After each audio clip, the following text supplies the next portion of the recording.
Pauline, ¿cuántos años lleváis trabajando para el gobierno británico en este proyecto de innovación para impulsar la gobernanza colectiva? Desde el 2014. Estábamos hablando antes y me decías que el hecho de que sea open no quiere decir que la administración tenga que compartirlo todo. ¿Dónde se ponen los límites? Pues se ponen los límites según el proyecto y según el tema que se trabaja.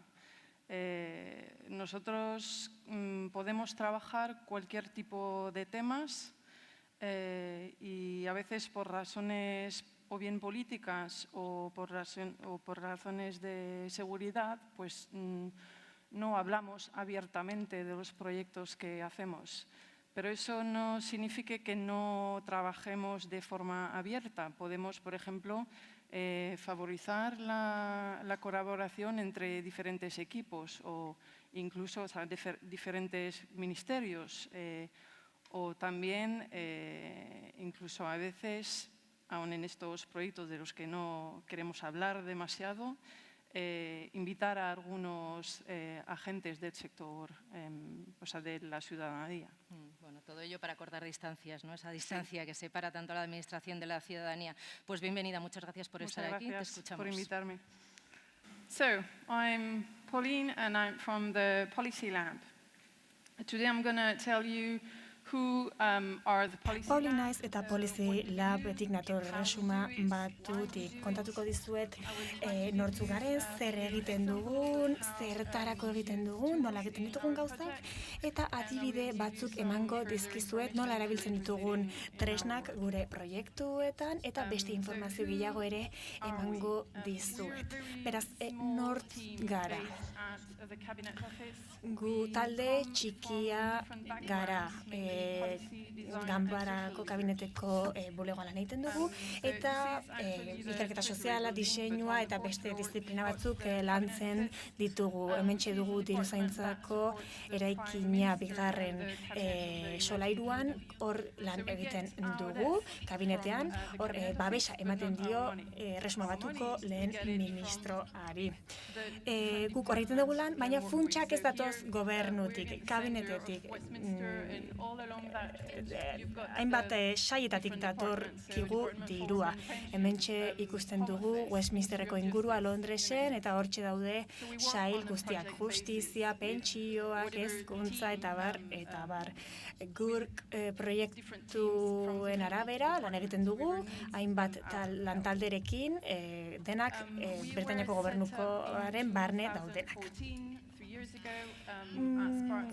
Duela 3 urte hasi ginen lanean, 2014an, eta funtzionarioen sistema erreformatzeko planaren barruan hasi ginen lanean, hori guztia berritzeko. Guk zer egiten dugu? Politikoei laguntza ematen diegu politikak garatzeko, modu irekiagoan, modu digitalagoan, datuetan oinarrituta eta erabiltzaileetan zentratuta. Saiatzen gara gure funtzionarioen gaitasunak hobetzen. Egiten dugun gauzen artean, gakoa da espazio neutro bat sortzea, eta bertan politikariak berritzaileagoak izan daitezke. Saiatzen gara, normalen elkarrekin egiten ez duten pertsonak elkartzen. Eta bertan, ezagutzen edo ikusi ez dituzten tresnak erabili ditzakete. Eta guretzat hori garrantzitsua da. Zergaitik, gu laboratori bat gara eta esperimentuak egiten ditugu, ideiekin, ikuspuntuekin eta tresnekin. Eta hori oso garrantzitsua da. Zergaitik, espazio seguru bat eskaintzen dugulako, bertan pertsonak arrakasta izan dezakete edo ez. Eta ez badute arrakasta izaten ez da ezer gertatzen. Funtzionarioak animatzen ditugu guregan etortzeko, ideia berriak ekartzeko, horiekin esperimentatzeko. Eta ideia horiek baliagarriak badira, horiek aplikatzen laguntzen diegu. Eta hori edozein espazio fisikotan egin dezakegu.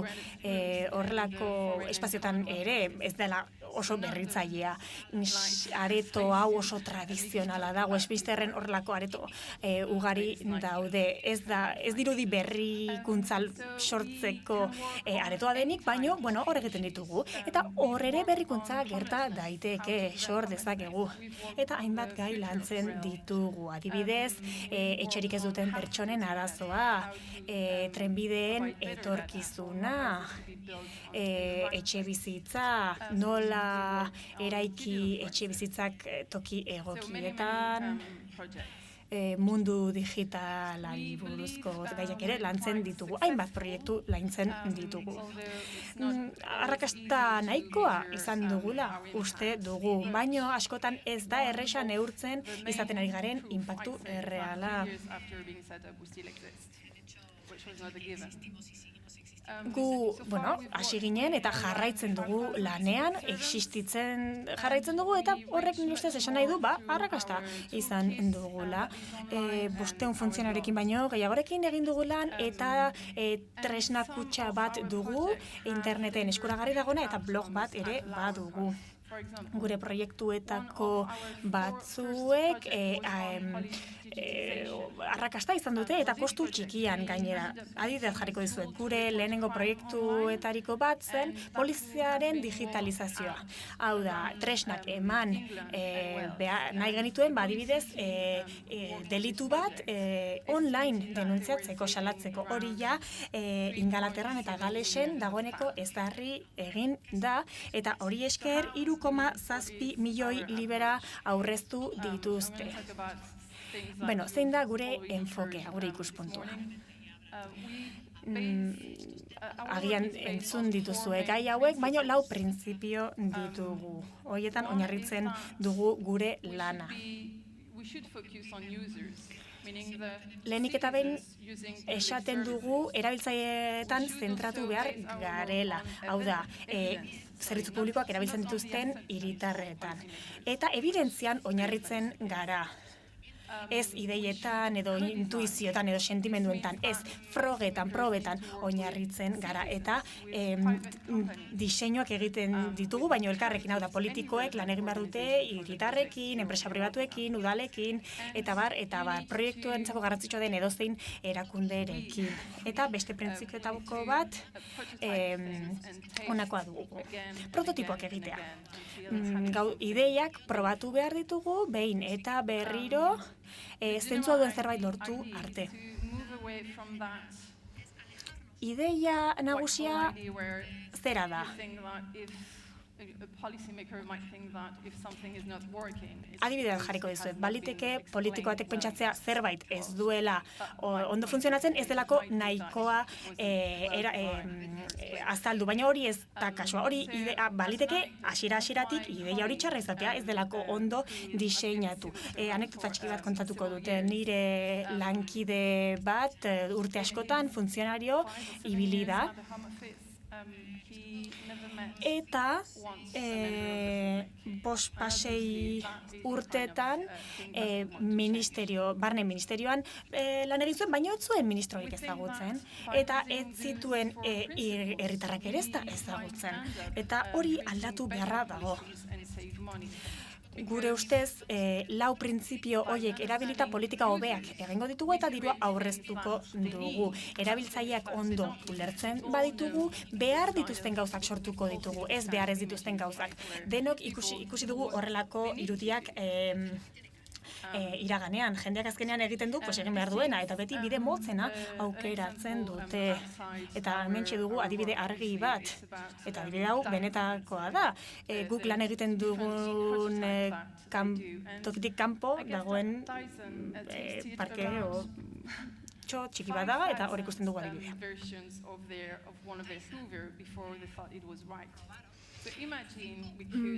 Bertan, Dyson enpresak adibidez, aspiradora enpresak, hainbat eta hainbat modelo probatu zituzten, azkenean egokia zen modeloa aurkitu arte. Guri gustatuko litzaiguke berdina egitea politika publikoekin, baina ezin dugu berdin egin, ez ditugulako denbora berdinak manejatzen, baina hori litzateke ideala. Hainbat eta hainbat bertsio probatzea, azkenean onena aurkitzeko. Ondoren, 3 osagai ere ditugu, diseinua, datuak eta digitala. Hiru Dak. Gure ustez, proiektu honenak dira hiru osagai hauek kombinatzen dituztenak. Lehenik eta behin diseinua, zergaitik diot diseinua. Bueno, esan dugun moduan, goizan entzun dugun moduan, ideia eraldatzaileak sort ditzakelako diseinuak. Diseinuaren bidez ere problema konplexuei aurre egin diezaiokegu eta problema politikoak, arazo politikoak normalean konplexuak izaten dira. Erabiltzaileetan, zerbitzuen erabiltzaileetan zentratzen bagara, ideiak lortu dizakegu arazoak konpondu ahal izateko. Adibide bat jarriko dizuet. Gure eremutik kanpoko adibide bat jarriko dut hasieran. Ez dakit gogoan duzuen denda mota hau Blockbuster bertan bideoak alokatzeko aukera zegoen. Eta hor erronka zera da.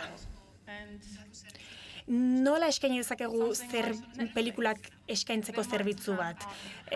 Horrek ez zuen ondo funtzionatu eta gero Netflix agertu zen eta Netflixek bere buruari galdetu zion. Jendeak zer nahi du? Jendeak nahi du filmak etxean ikusi. Beraz, erronkak desberdinak dira. Horrekin esan nahi dut, erronka argi definitu behar dugula hasieratik. Horrekin egiten baitugu markoa edo esparrua. Beste osagai batera pasako naiz orain, datuak. Datuak oso garrantzitsuak dira. Zergaitik gertatzen ari denaren ideia zehatza ematen digulako eta esaten digulako zeintzuk diren erabiltzaileak. Beti saiatzen gara datu kualitatiboak erabiltzen. Datu horiek informazio gehiago ematen digute zeraren inguruan, egiten du jendeak zergaitik egiten du gauza bat eta bestea ez, eta bar.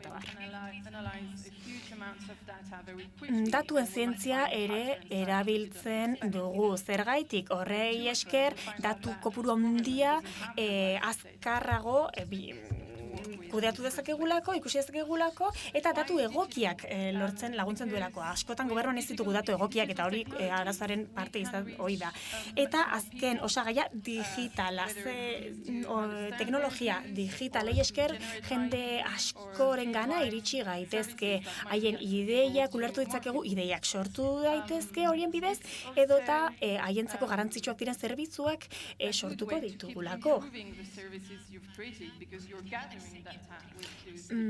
Zerbitzuak erabiltzen jarraiteko aukera ere ona da, erraminta digital hori esker datuak biltzen joan garelako.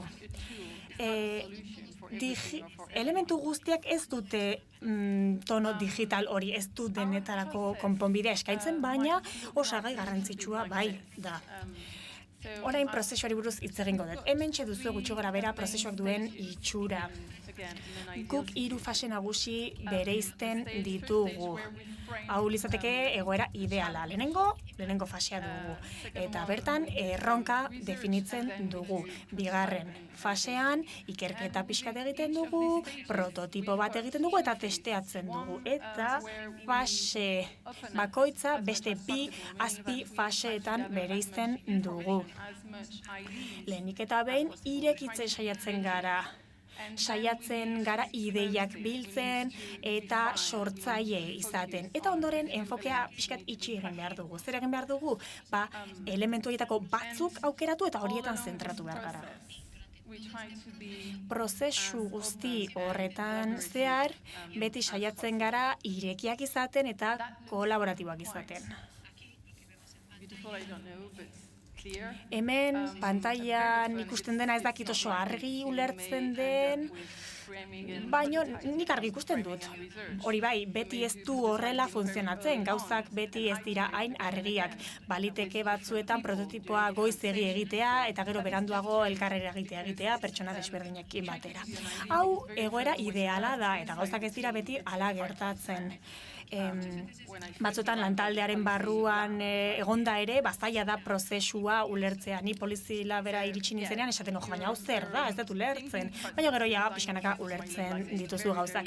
Hemen ikusten dugu pentsamendu prozesua. Badirudi kaotikoa dela, konplexua eta zaila dela. Batez ere hasieran, baino ondoren pixkanaka lerro hori geroz eta zuzenago ikusten dugu. Bueno, gure erramentak eta gure teknikak.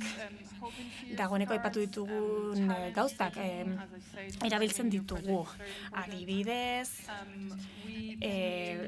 talentua, erabiltzen dugu ere, elkarrizketak. Erabiltzen ditugu diseinua, hori oso garrantzitsua da, diseinuaren elementua. Horrez gain, erabiltzen dugu beste gauza bat da, aldaketarako txartelak. Azken finean, hainbat eta hainbat teknika erabiltzen ditugu, oso teknika desberdinak eta hori guztiak interneten daude eskuragarri.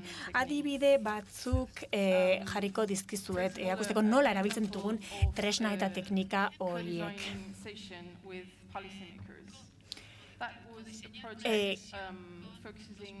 Politikoekin batera saio bat ko-diseinatzea edo elkarrekin diseinatzea. Proiektu honetan ikusiko dugu nola erabilidatuak etxe bizitza gehiago sortzeko, eraikitzeko toki egokietan. Hori tokiko gobernantzako departamentoren barruan egongo litzateke. Proiektuaren hasieran politiko batzuk jarri genituen, mai gainean, argazki hori erreala da, horrelakoa izan zen egin genuen saioa. Politikari horiek, hainbat aldetako politikariek, hainbat batzuk departamentu edo sail berdinekoak ziren, baina beste batzuk kanpoko beste sailekoak ziren. Beraz, disiplina anitzekoak. Eta zer egin genuen? Froga safari bat egin genuen. Izen arraroa pixkat, apur bat izen arraroa da, baina horri esker identifikatu genuen gaur egun arte egindako ikerketa onena. Eta ondoren ja datu guztiak hainbat kategorietan sailkatu genituen. Eta saiatu ginen hori guztia modu bisualean aurkezten. Modu horretan, politikariek eta parte hartzaileek fisikoki ibiltzen doaz, aretoan, eta geltoki edo bakoitza bisitatzen dute. Hor gelditzen dira, datuak ikusten dituzte, datuen inguruan pentsatzen dute, eta horren inguruan hitz egiten dute. Datu horiek oso modu bisualean aurkeztu dira. Gure ustez oso modu eraginkorra da talde batek datu kopuru oso handia modu azkarrean aztertzeko. Izan ere, politikoak ez daukate denbora asko, ez daukate denbora esertzeko, artikulo eta txostenak irakurtzeko, ez dute denbora. Beraz, guk egiten dugu lan hori haientzat. Eta horrekin amaituta zer egiten dugu?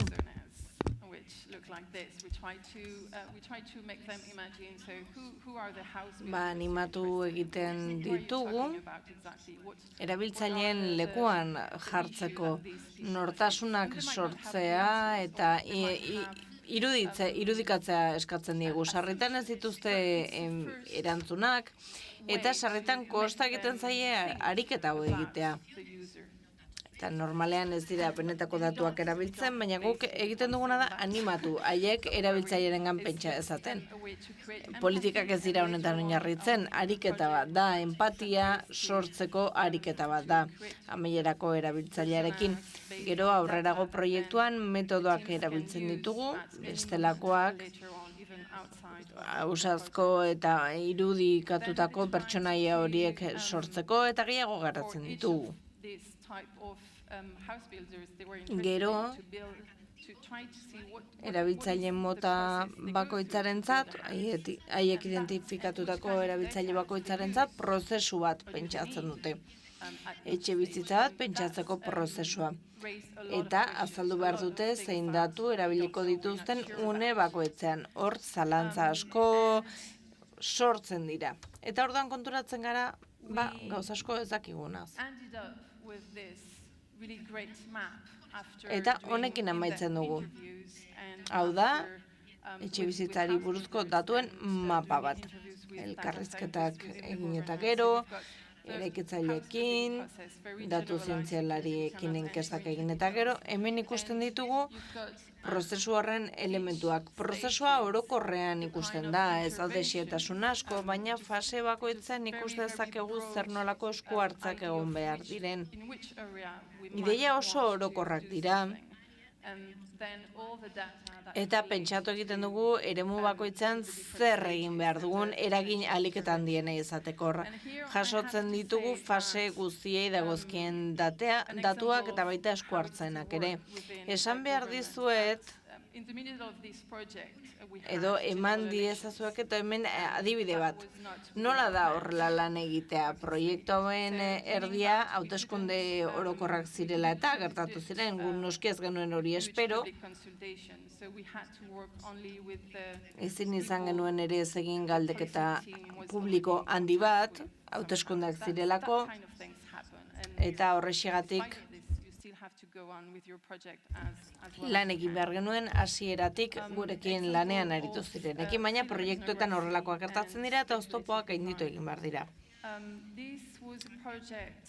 Etnografia zinematografikoarekin zerikusia duen beste adibidea azalduko dizuet. Proiektu hau garraio sailarentzat egin genuen, haiek laguntza eskatu ziguten, argiago ikusteko zer nolako izan zitekeen trenbidearen etorkizuna eta trenbide bidezko garraioarena. Guk filme etnografia erabili genuen, ulertzeko zer nolako biztanleek erabiltzen duten trena. 9 bidaiari filmatu genituen, haien bidaian, haien bide lagun izan ginen, metroan ari zirela, Londresen adibidez, trena hartzen zutela, eta behatzen genuen zer urratxe ematen zituzten, zein zailtasun zituzten, eta galdetzen genien ere ea zein zailtasun zituzten, eta nola ikusten zuten prozesu hori. Eta gauza bat esan behar dut film etnografiari buruz. Etnografia hau ez da etnografia tipikoa, ingurune akademiko batean egiten dena, zoragarria litzateke, hilabeteak eman izatea, pertsona hauekin, hori luxua litzateke, horrela ulertuko bai genuke xehetasun handiz nolakoa den haien esperientzia. Hori zoragarria litzateke, baina ez daukagu denborarik hori egiteko, beraz, hori ezinezkoa denez, haiekin joaten gara, denbora tarte labur batean, egun erdiz, egun oso batean, nahiz eta oso denbora gutxi izan, bada modu interesgarri bat haien esperientzia nola baitu ulertzeko, nahiz eta ulermen partzial bat lortu balio dugu. Gero egiten dugu ere diseinu espekulatiboa, hau da, hainbat etorkizun desberdin eta posible imaginatzen ditugu garraio bide horrentzat. Hori egiteko erabiltzen ditugu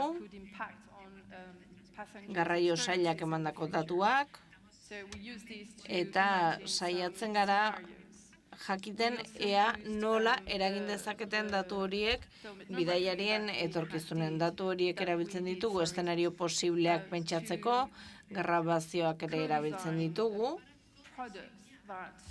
eta produktu bat diseinatzen dugu, produktu berri bat, etorkizunean egon daitekeen produktu bat. Adibidez, trenbideen mapa berri bat, ibilbideen mapa berri bat, telefonoan eduki dezakeguna, gero ideia horiek testatu egiten ditugu erabiltzaile errealekin. Hemen beste adibide bat duzue, sartzearen etorkizunari buruz. Hemen saiatu ginen tailer publikoak antolatzen esploratzeko ea zer nolako erreakzioa zuten parte hartzaileek gizarte zahartu baten hainbat ezaugarriren aurrean. Tailer batean adibidez zahartzea eta lana jorratu ziren eta hasierak zailak izan ziren, batzuetan zaila izan zen parte hartzaileentzat imaginatzea etorkizun hori. Withstrain Telemetry izenako agentzia bat dago, eta agentzia horrek sortzen ditu horrelako irudiak, hor ikusi ditzakezuna bezalakoak. Denda bat da, etorkizuneko denda bat. Eta denda honetan, azaldu genien nola funtzionatzen zuten gauzek. Azaldu genien eta gero parte hartzaile esan genien nola reakzionatuko zenukezuk ingurune horretan. Imaginatutako etorkizuneko ingurune bat da, nola reakzionatuko zenuke. Beste bat egin genuen ere bakartasunari buruz, batzuetan jendeak hori esaten zuen nahi zuzen ere, horrelako dendek bakardadea iradokitzen zutela, hobeto da jendearekin elkarreragina edukitzea, guk lan egin beharko bagenuke, edo horrelako denda batera sartuko baginateke ez dakit gu eroso sentituko garen adinduak izan da. Eta gazteek ere, ez dakit nola lan egingo lukete gaztenek adinekoekin, horrelako zalantzak sortzen ziren. Metodo oso eraginkorra izan zen elkarrizketak pizteko eta eztabaidak sortzeko. Biztanleekin batera diseinatzeari dagokionez beste proiektu bat amaitu berri dugu eta zen alokatutako etxeetan bizi zirenen eta etxe jabeen arteko harremanari buruzkoa. Harreman hori hobetu nahi genuen eta biztanleek parte hartu zuten proiektuaren fase desberdinetan. Hasieran saio bat antolatu genuen definitzeko zein izango ziren erabiltzaileen talde gakoak. Hau da, zein taldeetan jarri nahi genuen arreta. Horregatik, saioak eduki genituen, etxe jabeekin, etxeetan alokatuta bizi zirenekin, eta proiektuaren beste momentu batean, aurrerago, ere, solasean aritu ginen, etxeetan alokatuta bizi ziren pertsonen elkarteetako kideekin, gobernuzkanpoko erakundeekin, etxe bizitza eremuan lan egiten zutenekin, politikariekin, denok elkarrekin hausnartzeko eta pentsatzeko gai nagusien inguruan, noski guk datu guztiak aurkeztu genizkien aurrena. Eta hori abiapuntutzat hartuta, ziren hausnartzen informazio horren guztiaren inguruan eta funtsiasko edo gai nagusien inguruan. Horrela, hasi ahal izan ginen prototipoekin lan egiten, eta horiek garatzeko ere aintzat hartu genituen etxe jabeak eta alokatuta bizi ziren pertsonak. Gure tresnei buruz gehiago jakin nahi baduzue, informazioa erraz lortu dezakezue, sartu ona, Open Policy Making Toolkit,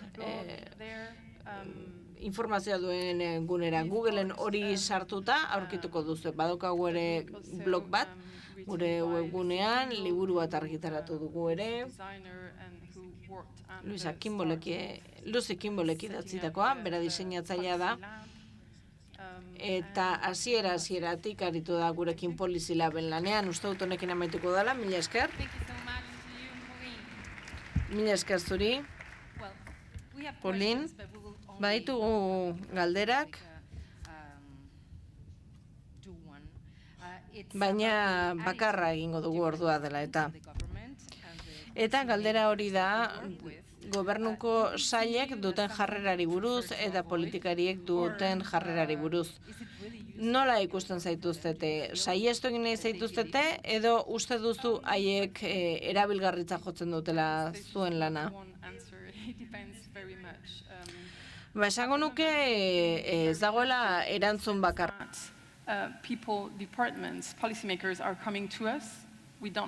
Orain arte zortea eduki dugu, politikariak ez direlako iesi ibiltzen, ez gara hien atzetik ibili behar, baten batek komentatu die, gure proiektuak zertan datzan, eta iruditu zaia interesgarria dela eta horregatik gugana etorri dira.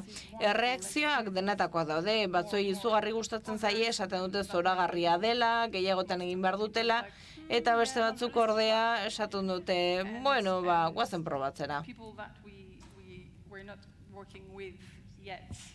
Beraz, etorkizunean, espero dugu, pertsona horiekin ere lan egiteko aukera izatea, balioa antzematen ez duten horiekin, irekita egon behar gara, lan egiteko modu berrien aurrean. eta argi dago aldaketak ez direla bete errazak. Mila esker, Polin.